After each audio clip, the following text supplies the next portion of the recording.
Hello everyone and welcome back to Easy Tricks app. In this video, I will show you that how you can create your avatars in Midjourney. So without wasting any further time, let's get started. So first of all, upload your image that you want to convert into avatar. So let's suppose that I want to choose this image. Click on that and click open. Now press the enter key and your picture will be added to Midjourney. Now just click on your image and then right click and click the copy link button. Now what you are going to do, just type in /imagine and here paste the link that you just copied. Then give a space and here just type in the prompt that you want.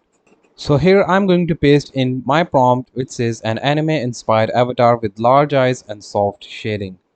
Then what you are going to do, just press the comma and then give a space, then press dash dash V, give a space and then just press 4. Now this is the prompt that you are going to use to convert your image into a avatar. Now just press the enter key and let the Midjourney do the magic for you. Oh my god, this has converted my image into an avatar pretty good. And no, it's not 100% perfect, but the fourth one is pretty good and usable. I hope this video was useful for you. Don't forget to like and subscribe to our channel.